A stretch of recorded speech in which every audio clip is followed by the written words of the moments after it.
আসসালামু আলাইকুম। আমি মাসুম আহমেদ কাউসার। আজকে একটি খুব গুরুত্বপূর্ণ বিষয় নিয়ে আলোচনা হবে, যেটা আমার ফাউন্ডেশন নিয়ে। আপনারা জানেন আমার একটা ফাউন্ডেশন আছে, মাসুম ফাউন্ডেশন। এই ফাউন্ডেশন অলরেডি প্রায় 70টার মতো ইভেন্ট করে ফেলছে। আমরা 3টে শাখায় আমার ফাউন্ডেশনটা বিভক্ত করছি, যে 3টে শাখা আমরা আজকে আপনাদের সামনে তুলে ধরবো। এই ফাউন্ডেশন থেকে কি কি সুবিধা আপনারা ভোগ করতে পারবেন, সেই সুবিধাগুলো আজকে আমরা তুলে ধরার চেষ্টা করব। আমরা প্রথমেই 3টে শাখার সাথে পরিচিত হই। প্রথম শাখা আমাদের ব্লাড শাখা। আমরা জানি বর্তমান সময়ে সবচেয়ে গুরুত্বপূর্ণ একটা শব্দ ব্লাড, অর্থাৎ রক্ত। রক্ত একটা মানুষের জীবন বাঁচাইতে পারে, আবার রক্তের জন্য একটা জীবন জড়িয়ে যেতে পারে। আমরা এই একটা শাখা আছে আমাদের, মেসেঞ্জার গ্রুপ আছে, এমনকি আমরা এটা ফেসবুকে ওটা প্রচারণা দিব ইনশাল্লাহ। ব্লাড শাখার সাহায্যে আপনারা যদি কোনো সময় যদি প্রয়োজন পড়ে, ব্যর্থ হন যদি অন্য কোথাও, তখন যদি আপনার আমাদের শরণাপন্ন হওয়ার চেষ্টা করেন বা হন, আমরা সর্বোচ্চ পরিমাণ চেষ্টা করব যেন হাতটা কালি না যায়। আমরা ব্লাড দিয়ে সাহায্য করার চেষ্টা করব। আমাদের হিউজ পরিমাণ ডোনার সবসময় স্টকে থাকে। এই সুবিধাটা আপনারা পাবেন আমাদের কাছ থেকে, ব্লাড। তবে আমরা সবসময় চেষ্টা করি ময়মনসিংহ মেডিকেলে, অর্থাৎ ময়মনসিংহ এর সদরের ভিতরে কোনো হসপিটালে দেওয়ার জন্য। আমাদের আমরা কোনো ডোনারে বাহিরে পাঠাই না, রিস্ক থাকে অনেক বেশি, এটা মাথায় রাখতে হবে। এরপরে আমরা আসতেছি আর্থিক শাখা। এটা খুব গুরুত্বপূর্ণ একটা শাখা। আর্থিক শাখাটা সম্পর্কে একটু বিস্তারিত বলতে হবে, একটু মনোযোগ দিবেন। এই আর্থিক শাখাটা আমরা আপাতত ময়মনসিংহ পলিটেকনিক্যালের যে স্টুডেন্টগুলো আছে, অর্থাৎ ময়মনসিংহ পলিটেকনিক ইনস্টিটিউট যে স্টুডেন্টগুলো আছে, এইগুলোর মধ্যে আমরা কার্যক্রমটা শুরু করব।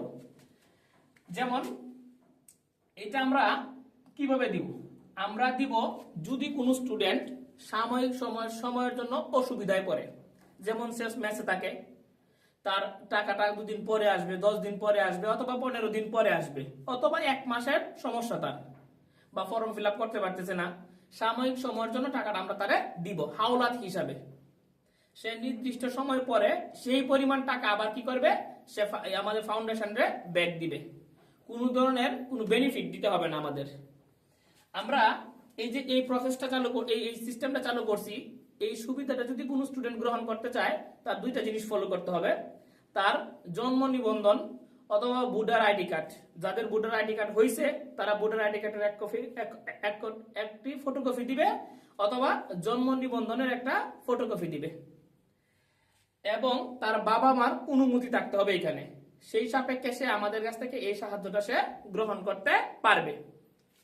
এরপরে তাহলে এখানে কি কি শর্ত দিলাম আমরা? আইডি কার্ড ফটোকপি, আইডি কার্ডের ফটোকপি, আইডি কার্ডের ফটোকপি দিতে হবে, অথবা জন্ম নিবন্ধন দিলেও হবে। 2 নম্বরে সে বাবা মার অনুমতি থাকতে হবে, বাবা মায়ের অনুমতি থাকতে হবে, অনুমতি থাকতে হবে।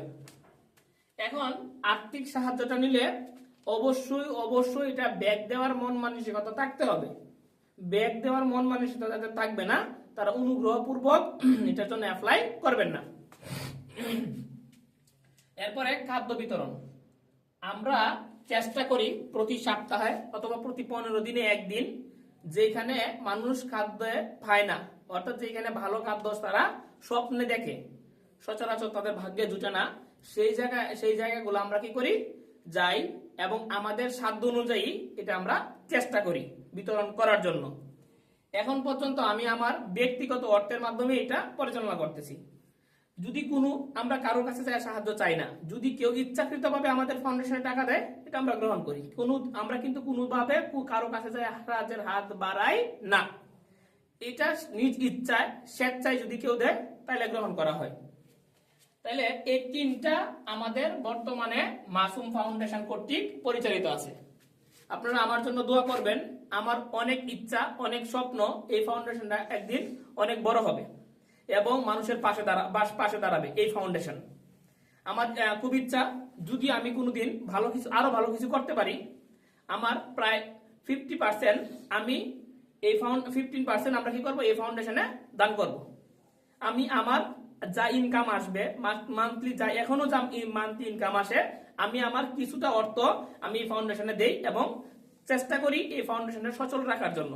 আপনাদের দোয়া এবং ভালোবাসার মাধ্যমে এই ফাউন্ডেশনটা একটা একটা মানবতার ফাউন্ডেশন হিসেবে গড়ে উঠতে পারে। আপনাদের কাছে দোয়া চাই, ভালোবাসা চাই। এই পর্যন্ত ভালো থাকবেন, সুস্থ থাকবেন। আল্লাহ হাফেজ। আসসালামু আলাইকুম।